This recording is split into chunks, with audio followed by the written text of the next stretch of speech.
నమస్తే G24 news కి స్వాగతం. ముందుగా ముఖ్యాంశాలు.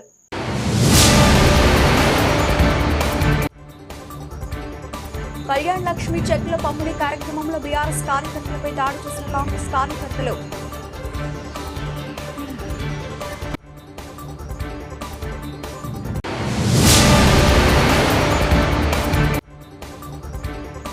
సనాతన ధర్మం పేరిట అఘోరి ప్రజల నుంచి లక్షల రూపాయల డబ్బులు వసూలు, సామర్పేట పోలీసులకు ఫిర్యాదు.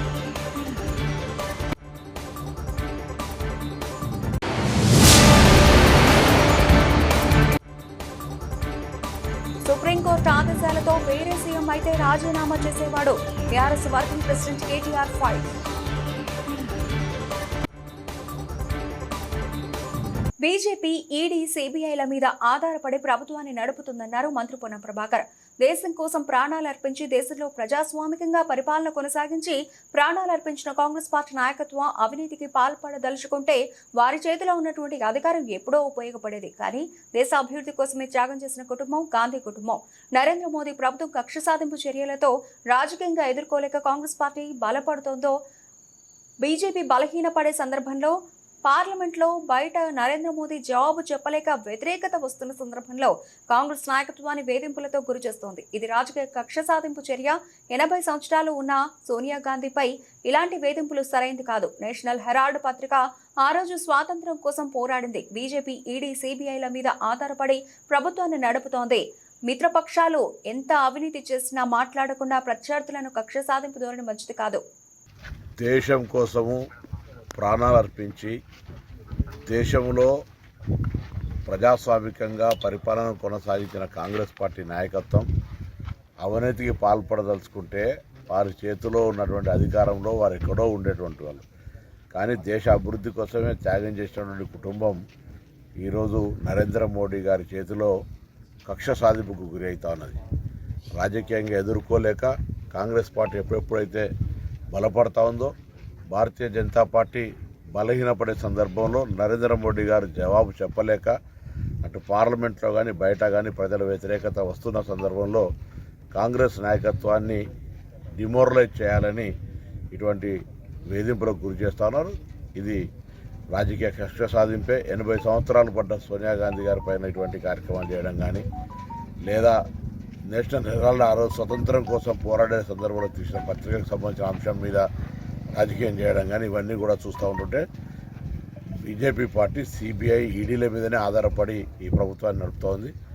మిత్రపక్షాలకు సంబంధించిన వాళ్ళు ఎంత అవినీతి చేసినా మాట్లాడకుండా రాజకీయంగా ప్రత్యర్థులను కక్ష సాధింపు చేసే ధోరణి మంచిది కాదు. తప్పకుండా దేశం మొత్తం గాంధీ కుటుంబానికి అండగా ఉంటుంది.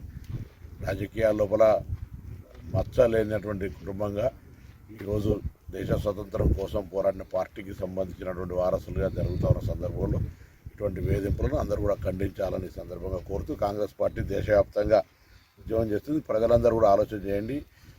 ఈరోజు ఇటువంటి వేధింపుల వల్ల ఏదో సాధిస్తామనుకునేటువంటి పరిస్థితి, దేశాన్ని మొత్తం ఆదాయాన్ని అంబేన్లకు అమ్మేసేటువంటి వాళ్ళు చేస్తున్న సందర్భాన్ని గమనించాలని కోరుతూ గాంధీ కుటుంబానికి పూర్తిగా తెలంగాణ కాంగ్రెస్ కూడా అండగా ఉంటుంది. రేవంత్ చేసిన 10,000 కుంభకోణం మీద మేం చెప్పిందే నిజమైంది. హెచ్సియు భూములపై 10,000 కోట్ల రూపాయల కుంభకోణం జరిగిందని వారం రోజుల కింద చెప్పా. నిన్న సిఈసి హెచ్సియు భూములపై ఆర్థికపరమైన అవకతవకలు ఉద్దేశపూర్వకంగా చేసిన అరాచక పర్వంపై స్పెషలైజ్డ్ ఏజెన్సీ ద్వారా ఇండిపెండెంట్ ఇన్వెస్టిగేషన్ టీంను ఏర్పాటు చేయాలని నివేదిక ఇచ్చింది. 10,000 కోట్ల రూపాయల కుంభకోణం బయటకు రావాలంటే రేవంత్ రెడ్డి ప్రభుత్వంపై ఆర్బీఐ కూడా ఇన్వెస్టిగేషన్ చేయాలన్నారు BRS working president KTR. Repeat చేస్తాను, ఇది ఇంపార్టెంట్ మాట. వారు సెంట్రల్ ఎంపవర్డ్ కమిటీ ఇచ్చిన మాట ఏంటంటే, చెప్పిన రిపోర్ట్ ఏంటంటే, in view of the seriousness of the violations and potential financial impropriety, ఇక్కడ జరిగిన ఆర్థికపరమైన అవకతవకలు, ఇక్కడ జరిగిన ఉద్దేశపూర్వకమైన ఒక అరాచకత్వం ఏదైతే ఉందో దాన్ని దృష్టిలో పెట్టుకొని ఖచ్చితంగా మరి ఒక ఇండిపెండెంట్ ఇన్వెస్టిగేషన్, ఒక స్పెషలైజ్డ్ ఏజెన్సీ ద్వారా ఆర్డర్ చేయండి. ఇది నా మాట కాదు, సెంట్రల్ ఎంపవర్డ్ కమిటీ వారు ఇచ్చిన రిపోర్ట్. అంటే ఎగ్జాక్ట్గా ఇదే మాట నేను ఇక్కడ కూర్చొని వారం రోజుల కింద చెప్పాను. ఈ 10,000 కోట్ల కుంభకోణాన్ని బయటికి రావాలి అంటే, ఈ రాష్ట్ర ప్రభుత్వం చేసిన తప్పు బయటికి రావాలి అంటే RBI, serious fraud investigation office SFIO, CVC, CBI జోక్యం చేసుకోవాలి అని చెప్పి నేను ఇప్పటికే కోరినాను వాళ్ళ మా వాదనను సమర్థిస్తూ మా వాదన కరెక్టే అని చెప్తూ ధృవీకరిస్తూ మరి ఇవాళ సెంట్రల్ ఎంపవర్డ్ కమిటీ ఇచ్చిన రిపోర్ట్ కూడా సుప్రీంకోర్టు చేతిలో ఉంది. కేంద్ర ప్రభుత్వం కూడా ఇప్పటికే పరిగణలోకి తీసుకుంటుందని మేము అనుకుంటా ఉన్నాం. రేవంత్ రెడ్డి హెచ్సియు భూములపై చేసిన కుంభకోణంపై మోదీ విచారణకు ఎందుకు ఆదేశించడం లేదు? హెచ్సియు భూముల్లో రేవంత్ ప్రభుత్వాన్ని విధ్వంసం సృష్టిస్తున్నాడని మోదీ హర్యానాలో మాట్లాడారు. మోదీ ఈ మాటల వరకైనా హెచ్సియు భూముల కుంభకోణంపై విచారణకు ఎందుకు ఆదేశించడం లేదు? సుప్రీంకోర్టు నియమించిన సిఈసి హెచ్సియు భూములపై కుంభకోణం జరిగిందని ఇన్వెస్టిగేషన్ కమిటీని ఏర్పాటు చేయాలని నిన్న నివేదిక ఇచ్చింది. ఈ కుంభకోణంపై మా పార్టీ తరఫున అన్ని ఆధారాలతో సహా లేఖ రాశాం. మోదీకి చిత్తశుద్ధి ఉంటే ఈ కుంభకోణంపై విచారణకు ఆదేశించాలి, లేదంటే మోదీ ప్రభుత్వం మాటల ప్రభుత్వం అని మేమే కాదు తెలంగాణ ప్రజలు కూడా అనుకుంటున్నారని బీఆర్ఎస్ వర్కింగ్ ప్రెసిడెంట్ కేటీఆర్ అన్నారు. మోడీ గారు మాట్లాడి ఆర్ఆర్ ట్యాక్స్ అన్నదానికి వార్షికోత్సవం అయిపోయింది. ఏప్రిల్ 24లో మాట్లాడిండు. 25 దాకా ఏం కార్వాయి లేదు, ఏం విచారణ లేదు, దానికి తదుపరి కార్యాచరణ ఏమీ లేదు. మళ్ళీ నిన్న మాట్లాడిండు ఏప్రిల్ 25. మళ్ళీ సంవత్సరానికి మెలకు వచ్చింది మోడీ గారికి. మెలకు వచ్చి మోడీ గారు నిన్న చెప్తారు ఏమని, అక్కడ మొత్తం చెట్లు కొట్టేస్తున్నారు, జంగల్ నాశనం చేస్తున్నారు, మొత్తం ఆగమాగం చేస్తున్నారు, బుల్డోజర్లను పంపినరు, అర్ధరాత్రి బుల్డోజర్లను పంపి ఆగమాగం చేస్తున్నది కాంగ్రెస్ ప్రభుత్వం తెలంగాణలో సెంట్రల్ యూనివర్సిటీ భూములలో అని చెప్పి మోడీ గారు హర్యానాలో మంచి ప్రవచనాలు చెప్పినట్టుగా నేను చూసిన. నేను నరేంద్ర మోడీ గారిని అడుగుతా ఉన్నా, this is the report of central empowered committee appointed by Supreme Court of India. Central Empowered Committee interim report लो स्पष्टंगा చెప్తున్నది. मोदी साहब मैं आपको अंग्रेजी में सुनाना चाहता हूँ. सेंट्रल एम्पावर्ड कमिटी जो कि सुप्रीम कोर्ट से अपॉइंट किया गया, उन्होंने साफ साफ कहा कि in view of the seriousness of the violations and potential financial impropriety, an independent investigation by any specialized agency may be ordered. This is the report, this is the recommendation of interim recommendation of the committee. Now I am demanding BJP, I am demanding Prime Minister Modi, अगर आप तहे दिल से ये चाहते हो कि यहाँ के जो कांग्रेस हुकूमत ने जो गलत काम किया हैदराबाद सेंट्रल यूनिवर्सिटी में, इसका अगर सच बाहर लाना है, इसमें अगर जो दोषी है उनको अगर शिक्षा देना है, या ये आपका अगर एजेंडा है, आपका अगर इच्छा है, मैं पूछना चाहता हूँ आपसे हमारी पार्टी के तरफ से, सेंट्रल एम्पावर्ड कमिटी कहने के बाद साफ साफ कि यहाँ पे फाइनेंशियल इम्प्रॉपर्टी है, वायोलेशंस हुए हैं, आप क्यों खामोश हो? भारत सरकार क्यों नहीं आगे आती है? भारत सरकार क्यों नहीं आगे आके कोई कार्रवाई शुरू करती है? हमने तो चिट्ठी लिख दी पूरे डिटेल्स के साथ साथ, हर किसी को हमने चिट्ठी लिखी. हमने लिखा हमारे पार्टी की तरफ से आरबीआई गवर्नर को, एसएफआईओ को, सीरियस फ्रॉड इन्वेस्टिगेशन ऑफिस को, साथ ही साथ हमने सीवीसी को, सेंट्रल विजिलेंस कमिश्नर, सीबीआई, हर किसी को हमने पूरा डिटेल के साथ, पूरा आधार के साथ हमने चिट्ठी लिखा. अगर वो बस नहीं है आपके लिए, अगर वो काफ़ी नहीं है आपके लिए, तो मैं पूछना चाहता हूं क्या ये सेंट्रल एम्पावर्ड कमेटी का रिपोर्ट भी आपके लिए काफ़ी नहीं है? अगर मोदी जी और बीजेपी लीडर कार्रवाई नहीं शुरू करते हैं और इमीडिएटली अगर इस बारे में कोई कार्रवाई नहीं शुरू करते हैं और एक्शन इमीडिएटली स्टार्ट नहीं करते हैं, हमें तो और तेलंगाना जनता को ये मानना पड़ेगा कि आप बातों वाले पार्टी है, काम तो कुछ करते नहीं हो. రేవంత్ రెడ్డి 5 ఏళ్లు అధికారంలో ఉండాలి. ఈ దిక్కుమాల ప్రభుత్వాన్ని కూలగొట్టే కర్మ మాకు లేదు. ప్రజలకు కోపం వస్తే వాళ్లే రోడ్డెక్కి ప్రభుత్వాన్ని తొక్కుతారు. బంగ్లాదేశ్లో లాగా పెద్ద పెద్ద నియంతలే కొట్టుకుపోయారు. రేవంత్ రెడ్డి ఎంత? ప్రభాకర్ రెడ్డి చెప్పింది అక్షర సత్యం. మా దగ్గర కూడా ప్రజలు వచ్చి ప్రభుత్వాన్ని కూల్చేయాలని చెబుతున్నారు. కానీ ఈ 5 ఏళ్లు రేవంత్ రెడ్డి అధికారంలో ఉండాలి. అప్పుడే ఇంకో 20 ఏళ్లు కాంగ్రెస్ పార్టీకి ఓటేయాలంటే భయపడతారన్నారు BRS working president KTR. Brother, ఒక మాట, ఈ దేశంలో ఆయారాం గయారాం అనే సంస్కృతిని రాజకీయాల్లో పార్టీ ఫిరాయింపులను తీసుకొచ్చిందే కాంగ్రెస్ పార్టీ. ఆయారాం గయారాం అని స్టార్ట్ చేసింది హర్యానాలో ఇందిరాగాంధీ. ఆడికెళ్ళి ఇప్పటిదాకా 2004లో మాతో పాటు కలిసి పోటీ చేశారు వీళ్ళు, ఇదే కాంగ్రెస్ వాళ్ళు. పోటీ చేస్తే 26 మంది మేము గెలిచినాం. అలా మా ఎమ్మెల్యేలు 10 మందిని గుంజుకపోయి కాంగ్రెస్లో కలుపుకోలేదా? నిజం కాదా? ఇక మా లక్ష్మారెడ్డి సాబ్ ఇన్నే ఉన్నాడు, ఆయన గెలిచిండారు 2004లో. మాతో పాటు 26 మంది గెలిస్తే అసలు పార్టీ ఫిరాయింపుల సంస్కృతికి తెలంగాణలో బీజం వేసింది ఎవడండి? కాంగ్రెస్ వాడు కాదా? వాళ్ళు తీసుకున్నదే వాళ్ళు. మరి ఇప్పుడు నీవు నేర్పిన విద్య నీరజాక్ష అన్నట్టు మొన్న కూడా మళ్ళీ 10 మందిని తీసుకున్నారు కదా. ఇప్పుడు పాపం వాళ్ళు ఎక్కడున్నారో వాళ్ళకి ఎదులో త్రిశంకు స్వర్గంలో కడియం శ్రీయర్ నడితే ఏ పార్టీలు ఉన్నాయంటే నాకేం తెలుసు అంటుండు. 10 మంది ఉన్నారు, ఏ పార్టీలు ఉన్నాయో ఎవడు చెప్పలేడు. పాపం వాళ్ళ బతుకంత ఘోరంగా అయిపోయింది అలా అధ్వానంగా. నేనేమంటున్నా అంటే చేసిన వెధవ పనులన్నీ చేసి మా ప్రభుత్వాన్ని ఎవడో వడగొడతాడు, మేము వడగొట్టుడేంది? ఎప్పుడో బంగ్లాదేశ్ లెక్క తిరుగుబాటు వచ్చి ప్రజలకు తాను నిలగొడతారు మిమ్మల్ని. ఎందుకంటే మీరు చేసే లుచ్చ పనులకు ప్రజలకు కోపం వచ్చిందనుకో, రోడ్డు ఎక్కినరు అనుకో, వాళ్ళ ఆగ్రహం తట్టుకోలేకపోతే ఎవడేం చేస్తాడు దానికి? మీ ప్రభుత్వాన్ని కూలగొట్టాల్సిన ప్రభాకర్ రెడ్డి చెప్పింది అక్షర సత్యం. ప్రభాకర్ రెడ్డి కరెక్ట్గా చెప్పిండు. ఏం చెప్పిండు? ప్రజలు మా దగ్గరకు వచ్చి ఆక్రోషిస్తున్నారని చెప్పిండు. ఏమన్నాడు? అన్న మేము తిరుగుతున్నప్పుడు వచ్చిన వాళ్ళు వచ్చి అంటారు ఎన్ని రోజులు భరించాలి దరిద్రాన్ని, ఎత్తవతల వాడే రాదుండ్రన్నా అంటున్నారు. మేము చేస్తామని చెప్పలేదు కదా, ప్రజలు చెప్తున్నారు, ఇట్లా అంటున్నారు. కొంతమంది అయితే మేము పైసలు కూడా చందాలు వేసుకొని ఇస్తాం రా భయ్, వీళ్ళు కులగొట్టు రూకే లొల్లేందని అంటున్నారు అని కూడా చెప్పిండు. ఎస్, మాతో కూడా అంటున్నారు, కానీ మేము కులగొడతామని చెప్తలేం. ఎస్, ఈ ప్రభుత్వం దరిద్రం, కాంగ్రెస్ కరోనా కంటే డేంజర్, ఎస్ ఇవన్నీ కరెక్టే. కానీ ప్రజలు నిర్ణయం తీసుకున్నారు. ప్రజాస్వామ్యంలో 5 ఏళ్ళు ఉండాలి. నిర్ణయం తీసుకుంటే ప్రజలకు కూడా తెలియాలి. You can make choices, but you are not free from the consequences of your choices. నేను ఎందుకు చెప్తున్నా అంటే, ఒక నిర్ణయం ప్రజలు తీసుకున్నారు, తీసుకున్న తర్వాత కాంగ్రెస్ అధికారంలో ఉంది.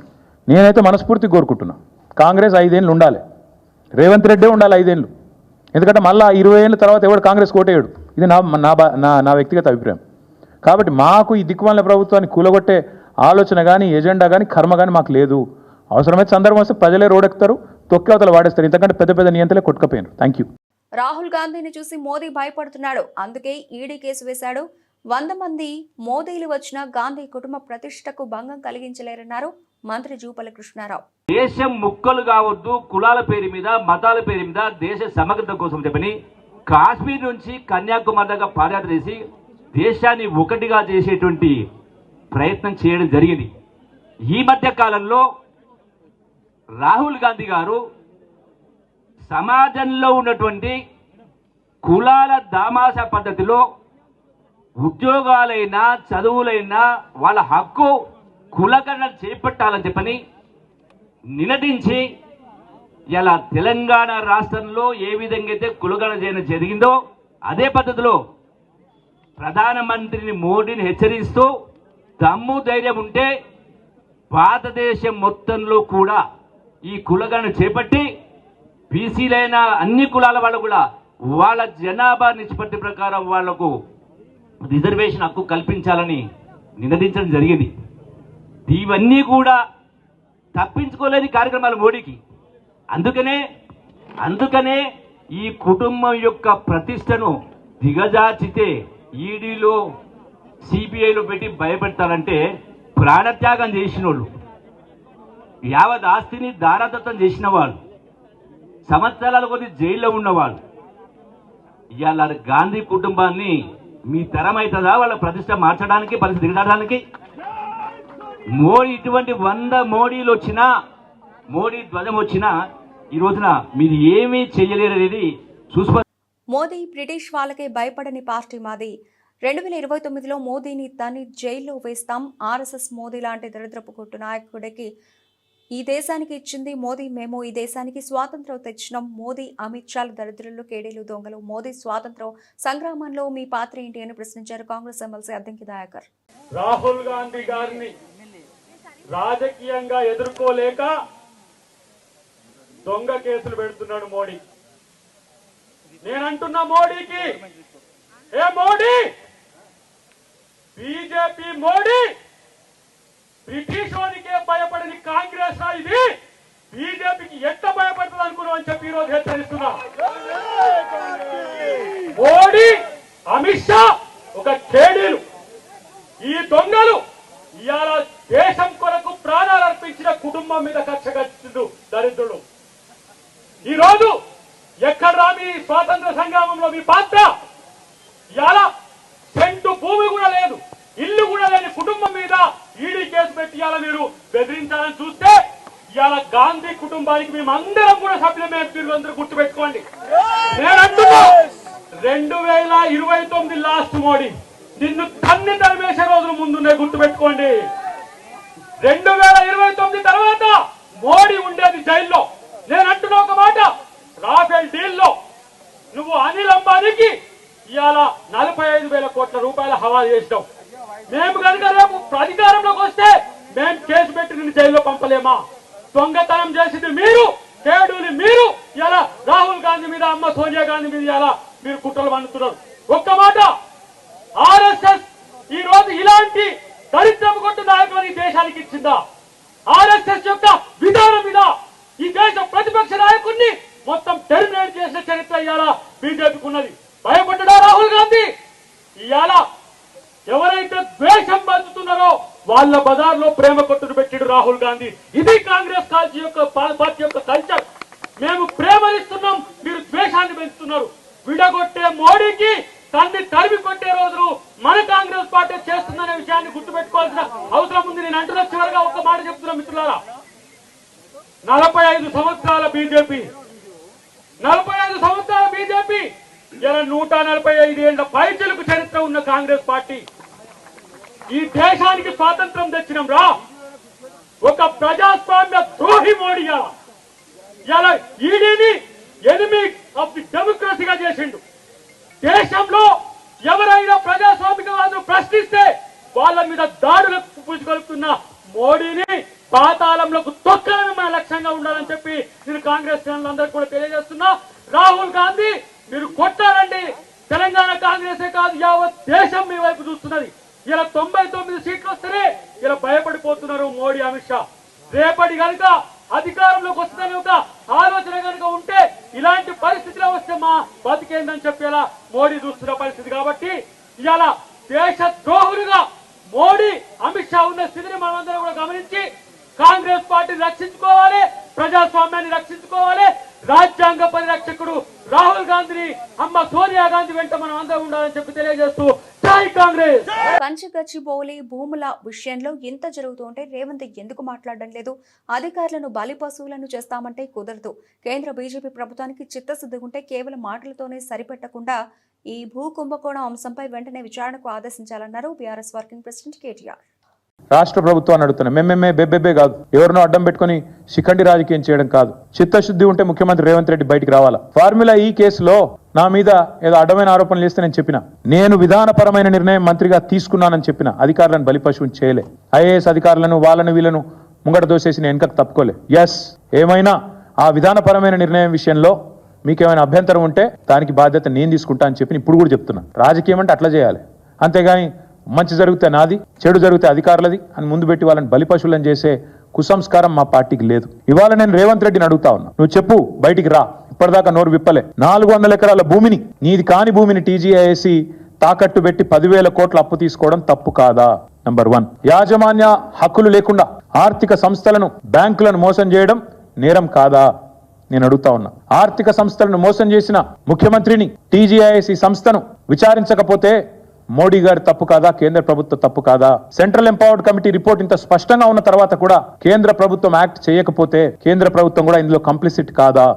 ఇందులో వారికి కూడా వాటా ఉందని అనుకోవడం తప్పు అవుతుందా? హడావుడిగా కుట్రపూరితంగా 170 కోట్ల రూపాయలను లోన్లు తీసుకొని రావడం కోసం ఒక బ్రోకర్ సంస్థకు అప్పచెప్పడం, కమిషన్ ఇవ్వడం ప్రజాధనాన్ని దుర్వినియోగం చేయడం కాదా?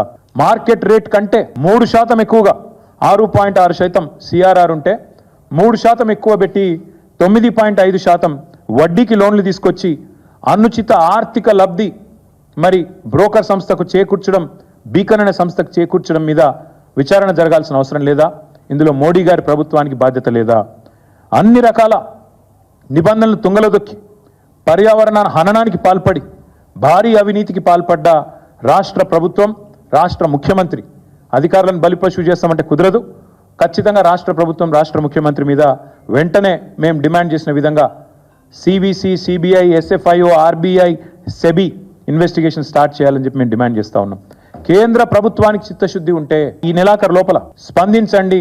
వెంటనే అవసరమైతే ఒక సుప్రీంకోర్టు సిట్టింగ్ జడ్జిని పెట్టండి, లేదా మీ ఇష్టమున్న ఏజెన్సీని ముంగట పెట్టండి, వెంటనే విచారణకు ఆదేశించండి అని చెప్పి డిమాండ్ చేస్తూ, మరి కేంద్ర ప్రభుత్వం మాటలతోనే సరిపెట్టకుండా, లిప్ సింపతితోనే సరిపెట్టకుండా నిజంగా ఈ విషయంలో సీరియస్గా ఉంటే ముందుకు రావాలని చెప్పి డిమాండ్ చేస్తూ, సుప్రీంకోర్టు ఆదేశాలతో వేరే సీఎం అయితే రాజీనామా చేసేవాడు, కానీ రేవంత్ రెడ్డికి సిగ్గులేదు కాబట్టి దులుపుకొని పోతున్నాడన్నారు బీఆర్ఎస్ వర్కింగ్ ప్రెసిడెంట్ కేటీఆర్.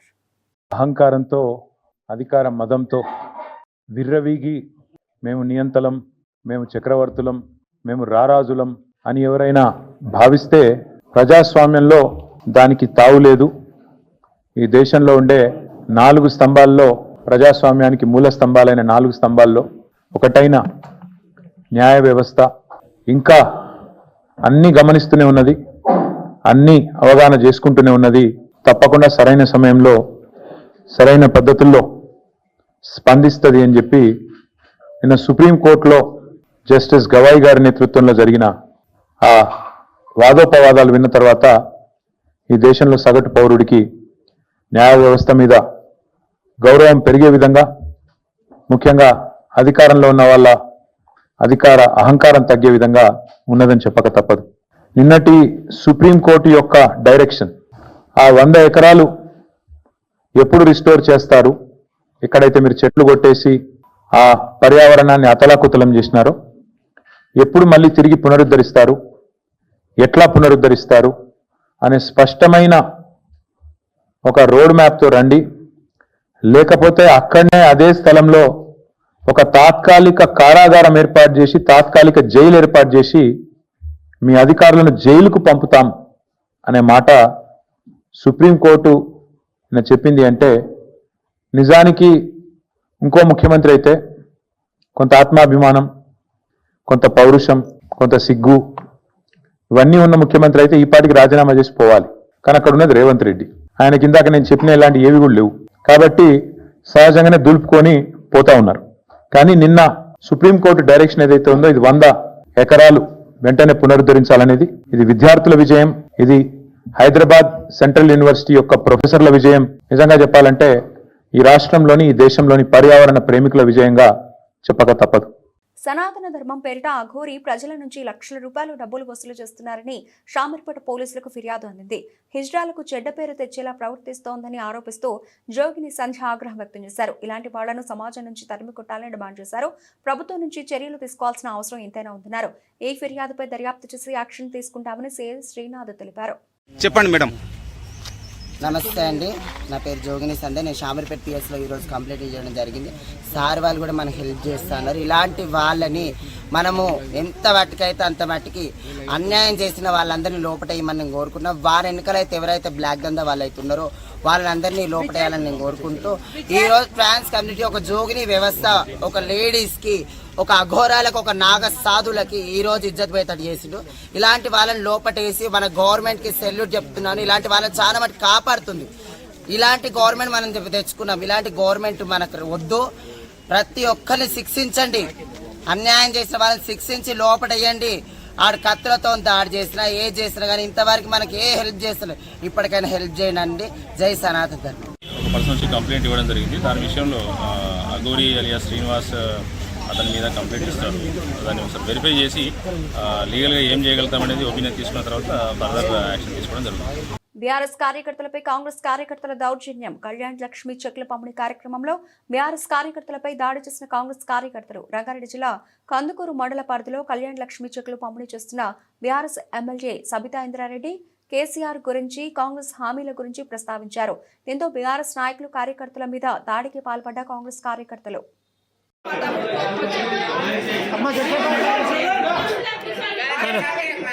నేనేమన్నానంటే, ప్రతి ప్రభుత్వాలు కొన్ని హామీలు ఇస్తారు. ఇచ్చినప్పుడు ఏం చేస్తారంటే 5 ఏళ్లలో చేద్దాము, 3 ఏళ్లలో చేద్దాము, సంవత్సరాలు చేద్దామని పెట్టుకుంటారు.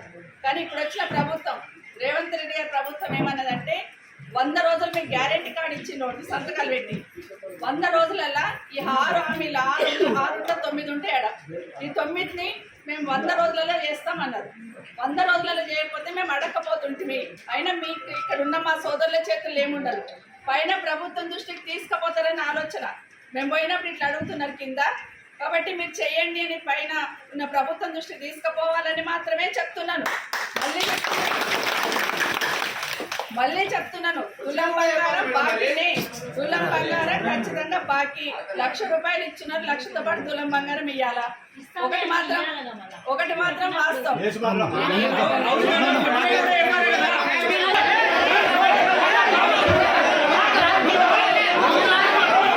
బులెటిన్ ముగించే ముందు హెడ్లైన్స్ మరోసారి.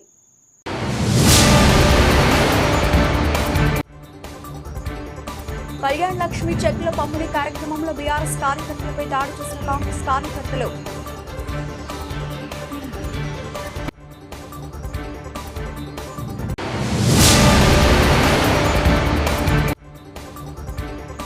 సనాతన కార్యక్రమం పేరిట అఘోరి ప్రజల నుంచి లక్షల రూపాయల డబ్బులు వసూలు, సామర్పేట పోలీసులకు ఫిర్యాదు.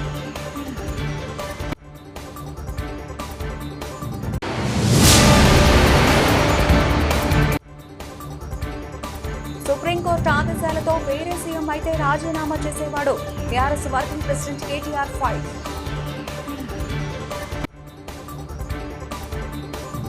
ఇవి ఇప్పటివరకు నబిల్చిన updates. Keep watching G24 News.